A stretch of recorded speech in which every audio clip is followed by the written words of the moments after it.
Welcome to the world of Carry On. In this series, we're going to take a look behind the scenes at how some of the greatest Carry On films were ever made. This time we look at the 1971 offering of Carry On Henry. But who's going to provide the laughs this time?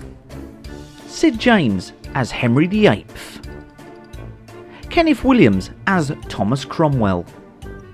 Charles Hawtrey as Sir Roger de Lodgeley. Joan Sims as Queen Marie of Normandy. Terry Scott as Cardinal Wolsey. Barbara Windsor as Bettina. And Kenneth Connor as Lord Hampton of Wick. Carry On Henry is the 21st Carry On film, and at the time it was 12 years since Carry On Sergeant had been made, the very first Carry On film.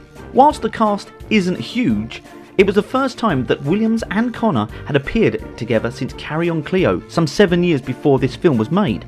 Sid James was due to be unavailable due to possible stage commitments at the time of filming, and Harry Secombe was going to be considered in his only Carry On appearance to play King Henry VIII. But it was lucky, Sid was available on the second day of shooting, which meant that he could appear in the film. Filming commenced on the 12th of October until the 27th of November 1970. It was a fun film to make. Barbara Windsor claimed at one point that this was her favourite Carry On film. Singer David Essex even appeared in the film and was shot. Unfortunately, his role ended up on the cutting room floor at the last minute. But audiences weren't impressed when it was released, as they had to wait 54 minutes to see Barbara Windsor. At this time, Babs was an established member of the cast, and most people liked Barbara and warmed to her as a member of the Carry On team. So let's take a look at the film and see what it was all about. Now, before the film starts, in the opening credits, there is a little passage that reads, "This film is based on recent discovered manuscript by William Cobler, which reveals that Henry VIII did in fact have two more wives. Although he thought that Cromwell originated the story, it is now known to be definitely all Cobler's, from beginning to end." We see Henry VIII behead his sixth wife and instantly marries Marie of Normandy. The union was organised by the bequesting bumbling Cardinal Wolsey as a sort of matchmaking idea from her cousin King Francis I of France. But on their wedding night, Henry VIII gets too close to poor old Marie, who has secretly been hiding something from him. She's a lover of the garlic. She starts to wreak out the palace quite instantly, so Henry VIII decides to go hunting for a new wife. He wants nothing to do with Queen Marie at this point and goes out of his way to sort of avoid her, you could say. But she's kept in quite good company with Sir Roger de Lodgeley, providing the entertainment, you could say. He decides he wants to get rid of her after clapping eyes on the beautiful Bettina. He tries everything, even a kidnap attempt on himself, provided by Lord Hampton of Wick, which instantly fails.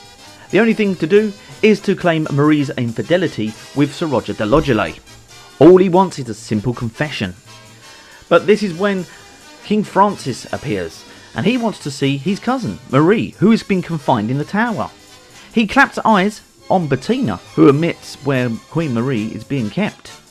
This instantly starts a war and a rivalry, and King Henry decides to get her released from the tower while sending Wolsey and Cromwell to be beheaded for treason. Henry is happy with everything that's going on now because he's got a son and heir from Marie. But whose baby was it? And that kind of concludes the story of Carry On Henry. Now, just going to backtrack slightly to the baby scene.